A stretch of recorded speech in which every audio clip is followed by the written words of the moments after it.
good afternoon. Welcome to Health Check on VOP. My name is VOP TV. My name is Masinachi Okafor. On Health Check, we'll discuss different health issues and possibly prefer solution with the help of an expert in the medical field.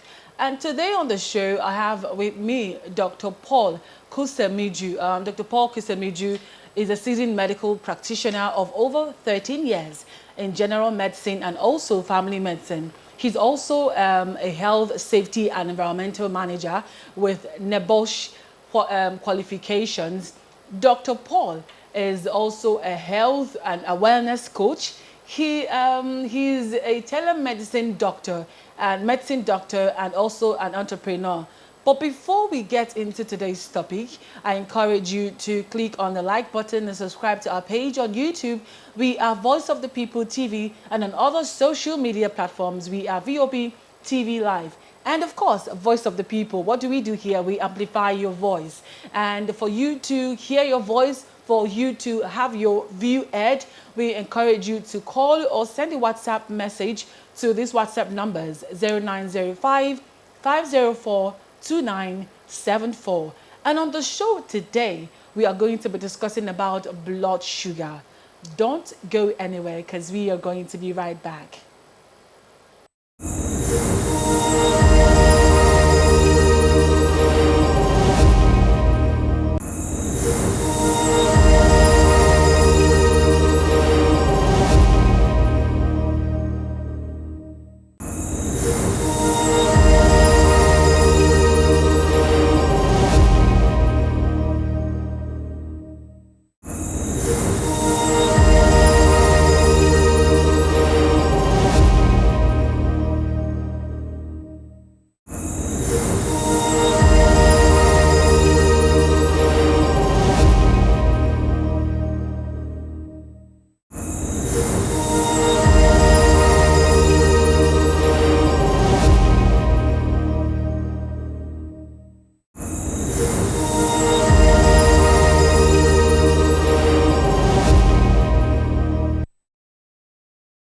Welcome back. This is Health Check on VOP TV. I am Masinachi Okafor.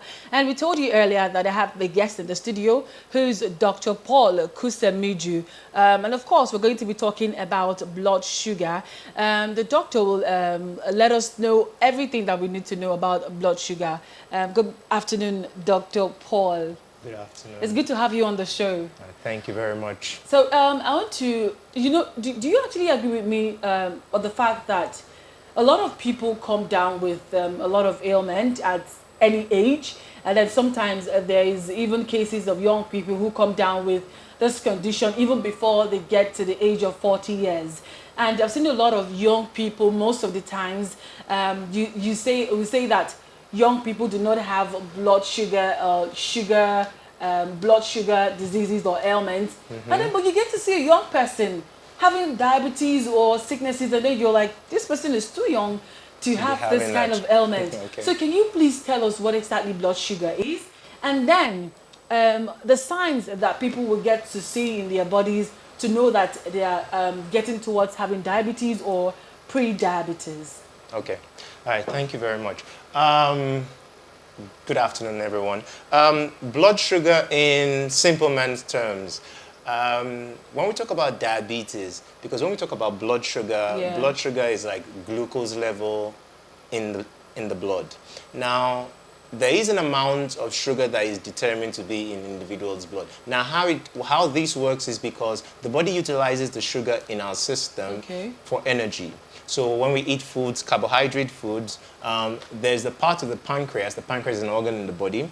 This part of the pancreas produces certain hormones that help break down this sugar in the blood and then move it into the cells. So the cells use it up for energy. We use energy in different things, for walking, for moving, and different things. Yeah. Now, but when there's a problem with these glucose going into the cells to be used up, then this sugar stays in the blood instead of going up into the cells. And then if the number of this glucose in the blood increases, then we talk about high blood sugar. If it reduces more than it should be in the blood, we talk about low blood sugar. Yes. I'm glad you mentioned low blood sugar because I've noticed a couple of times when you see someone would say that they prefer that they have high blood sugar than having the low blood sugar because most of the times it's more risky to have the low blood sugar to having the high blood sugar. So please, can you elaborate more on that? Okay. Very, very similar things. High blood sugar, low blood sugar, talk about high blood pressure. Now, people would always prefer to have the high because they feel, oh, okay, once it's high, I know I have to bring it down. Yeah. But then once it's low, all you have to do is to raise it up. Actually, it's actually much more better to really have it low and bring it up. Even because low blood pressure? Yes, low blood pressure, because you do certain things to be able to raise it up. Okay. But when you have a high blood pressure, that's why we call things like high blood pressure silent killers. Diabetes is coming to that level, it's becoming a silent killer in Nigeria and Africa because people are not getting to know the symptoms and the different signs that occur with it. And then by the time they go into a hospital, they check their sugar level, it's way in the skies, or just somebody just collapses right there and there, because these are diseases that once you have it in your system, it begins to kill your other organs gradually. Yeah. And if you're not wise or you're not able, you don't go to a doctor who will tell you this is what you have, let's get it treated, then you have a problem. Now, when I talk about high blood sugar and low blood sugar, there's certain things, as I talked about, this is the amount of sugar in the blood. Yeah. Now, when we talk about high blood sugar, and when we talk diabetes in itself, diabetes is what we call a chronic metabolic disorder. When I say chronic, means it's been there for a long period of time. So when we talk high blood sugar really, the medical term for it is what we call hyperglycemia. If you've ever gone to a hospital and you hear them talk hyperglycemia, they're talking about high blood sugar. They're telling you have high blood sugar. But when this hyperglycemia has been in your system for a while and is not controlled, it graduates to what we call diabetes, because diabetes means chronic. It's a chronic, so it's been over 6 months. You've had this condition over 6 months. It's graduated to diabetes. Now, in diabetes, there are several things that have occurred because diabetes is a chronic metabolic disorder which is characterized by elevated blood sugar levels and has started affecting several organs in your system. So when it's getting to diabetes, actually it's gone from hyperglycemia, which is just the high blood sugar, and it started affecting several organs here. And I'm talking about which organs? The heart, the eyes, the kidneys, the lungs. These different things, the nerves, people are having neuropathy. Even if they pierce themselves with a needle or they cut themselves, they don't feel anything. Or they have wounds and the wounds are not healing. So these are different things that occur when we're talking about diabetes. Now, what are the signs and symptoms, as we would say? Okay, before I even go to the signs and symptoms, the normal range of what we talk about the blood sugar in the system. Now, there is a regular range and it's measured in milligram per dl, or we'll call the millimole per liter. Milligram per dl, once it's below 100 milligram per dl, or millimole, once it's below 5.6 millimole per liter, is considered to be normal. Now, once you go to the hospital, and you'd see when you get to the hospital, the nurse either will, to check your blood sugar, will ask you to bring either a finger or a thumb, and then she pricks it. But you know, I think most of the times when that happens, there's usually a certain age when you get to the hospital, and then they're like, how old are you? You're like, okay, I'm 20 something. You don't need to have this test. Well, I don't know if you know that happens in Nigerian hospitals. Yes, because before there was the fact of that, oh, these are conditions that will occur for people maybe above the age of 40. Certain age. Yes. But right now, nowadays, it's just like within the last 10 years, we never used to have cardiovascular issues in Nigeria and Africa as we do right now. And this has come about with several factors that have come. So environmental factors are also part of it, and different other things. So also things like that, we are even seeing younger children having, now there is what they would call a condition of diabetes. Well, there are two types of diabetes. There's one we can know as type 1 and the type, and type 1 diabetes is, type 1 diabetes is what we used to call juvenile diabetes. And when we talk about juvenile diabetes, meaning that it used to occur in children from the teenage years. It was not that common in Africa, but it's becoming prevalent. It's maybe about 1 point something %. So what happened? Why? Now, there's several things. I think many of these things have to do majorly, in my perspective, with more dietary things, what we eat, the different things we eat. Now, because when we talk about diabetes, the causes of diabetes, I told you there's an organ that helps to produce what we'll call insulin, and it's called the pancreas. The pancreas has these certain structures in it called the islets of Langerhans, which produces insulin, which helps the uptake of the sugar in the blood into the cells. Now, when this sugar does not go into the cells, either because there's not much insulin being produced, or the insulin being produced is not enough for the body's use, or there's something affecting the cells being able to take up this sugar, then we talk about diabetes occurring, or we talk about high blood sugar or low blood sugar. Now, when these things begin to happen, anything that causes a problem to these cells that produce the insulin will lead to diabetes. So now, what lifestyle changes can help manage blood sugar levels effectively? Because, I mean, you just mentioned now that it wasn't like this before. Yes. I mean, I can't imagine a child having diabetes, and then, which is popularly known as the sickness for the old people, you understand? And now we have children going through this ailment. So now, what do you think are the lifestyle changes that parents or even people generally should be able to do to make sure that they curb to a minimal level of diabetes in the society? Okay. I'll start with this. There is a type of diabetes also known as gestational diabetes. And that kind of diabetes occurs with women that are pregnant.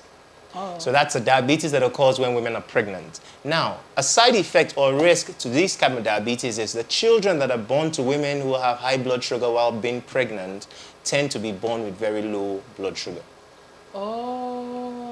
So, the thing about it is... So it starts from the mother. So you say that it starts from the mother going in. So there's certain things about all these things just... it still rotates back to the parents' lifestyle, how they take care of themselves. And when we talk about lifestyle modifications, when we're trying to treat diabetes, you're talking about the things you eat, treating obesity. We're talking about exercise. We're talking about trying to watch the different things you eat, reducing as much carbohydrates as possible. And you see something like rice. Rice is a major carbohydrates are one of the very high contents of sugar that we get in our system, because a lot of carbohydrates are broken down in our system to provide sugar. So we're taking a lot of sugar drinks. We're drinking drinks that have sugar. You're taking yogurt. I'm not saying don't take those things, but you need to moderate them. Because most of the times, maybe when someone has done a lot of work throughout the day, and then they're like, oh my God, I think I'm tired. I need some energy. The person gets a bottle of soft drink and gulps it and tell you, oh, yes, I think I have energy right now. Yes. So he gets the energy. He gets the energy. He's taking a drink, and then you see that maybe after that day, before that day ends, he takes another 2 or 3 more sugar drinks, or he takes maybe like 2 cups of parfait and takes yogurt at the end, and then he really feels okay. That's good. I have this sugar rush and things. Already. But then at the end of the day, is that if there's not much insulin being produced in his system to take complete control of that glucose in his system and take it into the cells for it to be used, then the problem becomes the amount of sugar in his system begins to increase. And then that's a problem. So lifestyle modification is very, very important. Now, the thing also with diabetes is that it also could be genetic or family history. There's this type of diabetes called the type 2 diabetes, which is very prevalent here in Nigeria. That's the one that's most common. Type 2, very popular actually. Type 2 diabetes is the most common type of diabetes we do have. And now that's what we call the non-insulin dependent, meaning that it's not dependent on the fact that the body might be producing insulin. Insulin is being produced in the body, but then the problem here is the cells are not taking up the insulin, are not taking up the sugar from the system. Meaning that, so with many of them, you see that treatment for many of these things is they take drugs. We use drugs. We first start with lifestyle changes. From lifestyle changes, if it's still getting worse, we put them on what we call hypoglycemic agents, which are medications, tablets to try to control the amount of sugar in the system. Now, if it gets worse to where insulin now being produced reduces, then we now need to give them insulin injections. So you see, that's why you see some people, after they see that it's still not being controlled with tablets, then they graduate all the way to using insulin injections to totally help to bring down the sugar level as best as possible. So those are the things to have to do with sugar level. As I said, there's an amount of sugar that should be in the blood and should be used by the cells. But when there are issues with the cells taking up this sugar and using it for what it needs to be used for, which is to produce energy, then that becomes a problem. All right, so it's Health Check on VOP TV this afternoon. Let's take a breather and we're going to be back shortly.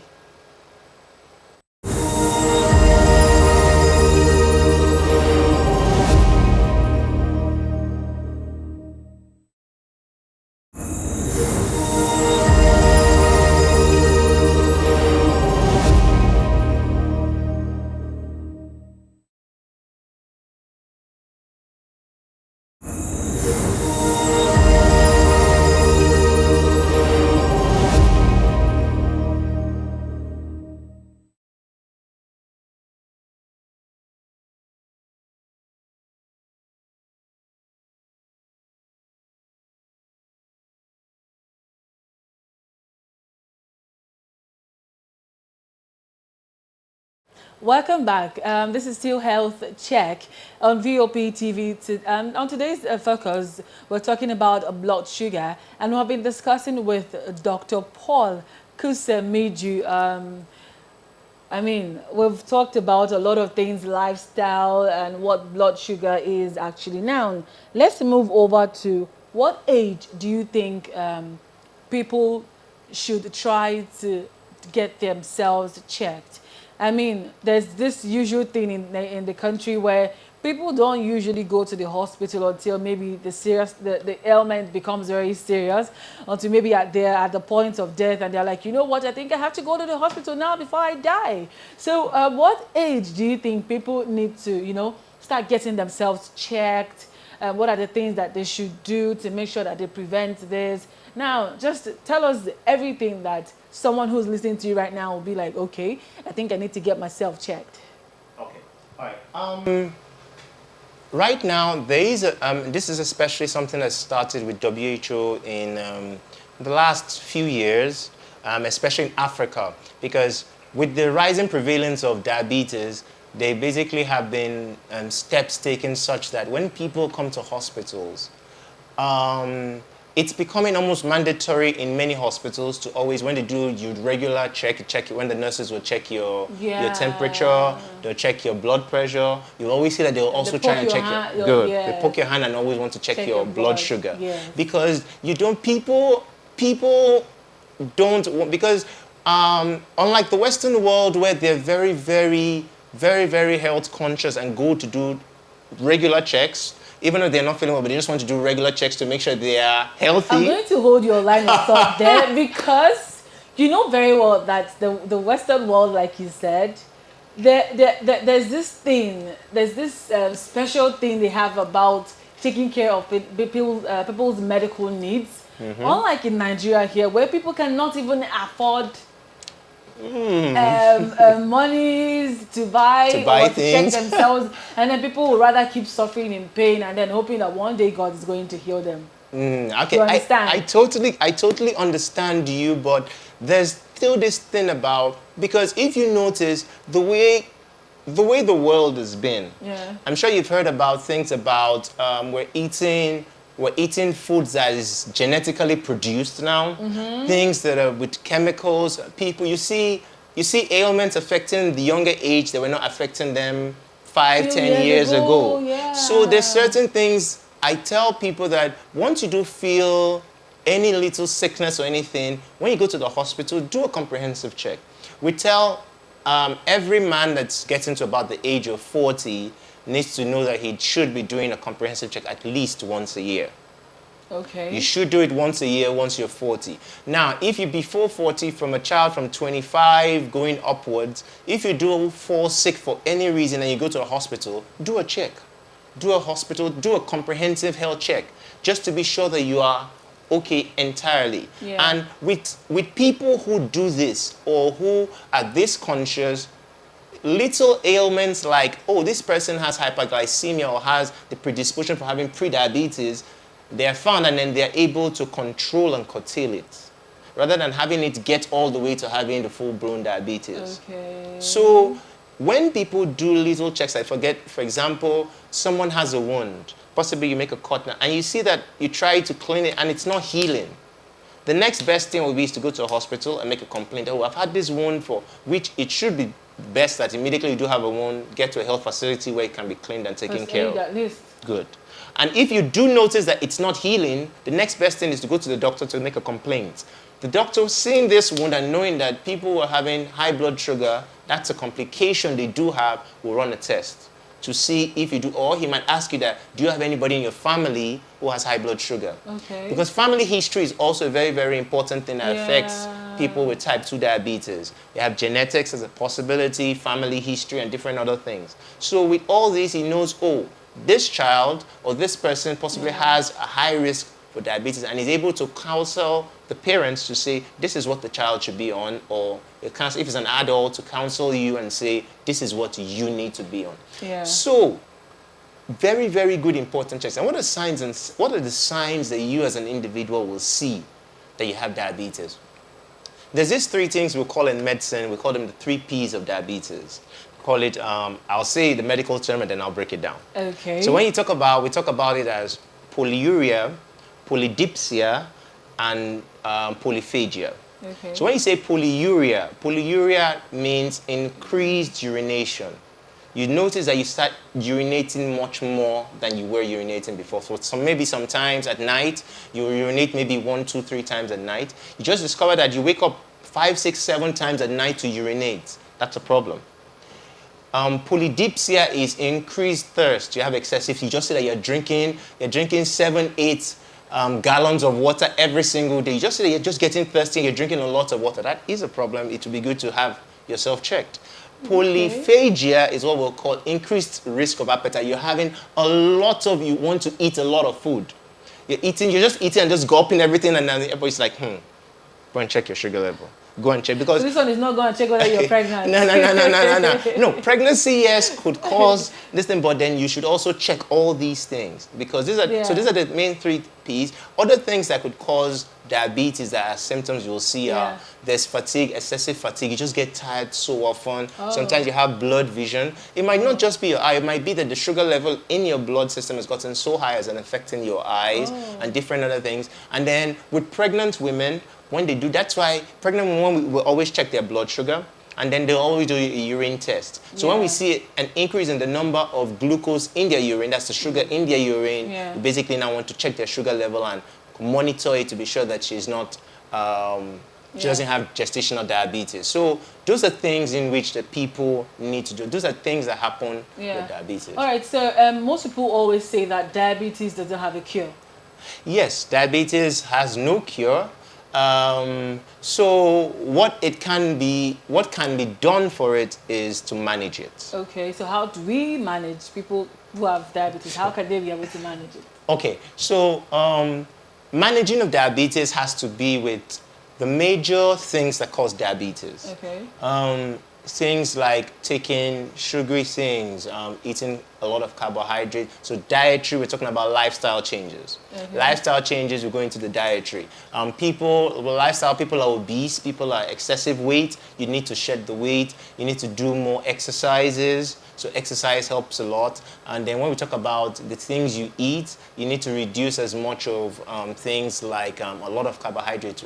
Well, people eat, there's this, I was talking with a friend recently, and the person said, don't you know that to eat healthy right now in Nigeria is very expensive? But it is. And I said, oh, but then don't you also know that taking care of yourself after you get sick is much more expensive? So which would you prefer? Why not just spend the money to take care of yourself and eat healthy? Choose your stress wisely. Yes, rather than what you now start having to run back and forth to the hospital because you want to get better. Yeah. So the healthy forms of rice and different other things we eat a lot, and and that's a problem now, because rice is one of the most stable foods we have in this country. Especially Lagos. Yes.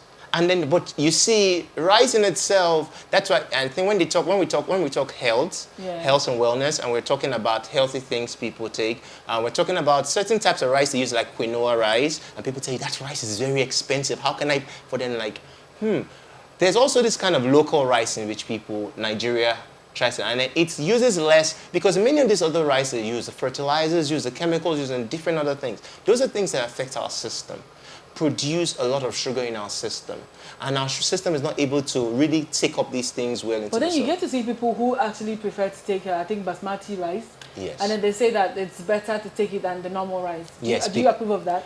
Yes, in the sense that because basmati rice, long grain, especially basmati, tends to have much more glucose in it when being taken in. So the little rice, basmati rice, the natural, what's the local rice called? It's a brown rice. And then the quinoa rice and different, those are little, and quinoa rice is also a long grain rice. So those ones are much more healthier. It's just like, would say people taking, you know, when we do sugar, when people that do, I'm not bashing anyone on this, but you know when they do things like zobo, and then people use pure sugar to basically mix the zobo. That's a sugary drink you put in, and then we say like Coke. You see all the others that tell you Coke has 8 cubes of sugar. But you see people who now tell you they make more healthy zobos and other things, would use things like, thank you, would use pineapple, would use ginger, would use different other things that they feel are much more healthier and would not predispose you to having. give you a little bit of that sweet taste. Good. So there are always healthy supplements for the things we do. It's just to make sure that we stay on much more the healthier part. All right. And then it'll help us in the long run of having to be in the hospital, often trying to get these things treated. All right, thank you so much, Dr. Paul Kusemiju, for being with us today. We hope we'll get to do this again sometime very soon. And that's it on the program Health Check. We've discussed the blood sugar condition with Dr. Paul Kusemiju. I mean, Dr. Paul is a medical doctor, of course, and then he's also a sitting medical practitioner for over 13 years in general medicine and family medicine. He's also a health, safety and environmental manager with NEBOSH qualifications. And Dr. Paul is also a health and wellness coach, a telemedicine doctor, and also an entrepreneur. And I'm sure that you've learned a lot today. The show comes up every Tuesday between 2:30 and to 3 p.m. and it is purely on an interactive section. You can ask your questions, get us feedbacks on what you've learned the previous episodes, and let's get you informed and make sure that you stay healthy, because they say that health is wealth. And do not forget to join us on our next episode, and also click on the like button on our YouTube page. We are Voice of the People TV, and on other social media platforms we are VOP TV Live. I'm Masenachi Okafor. Have yourself a wonderful day.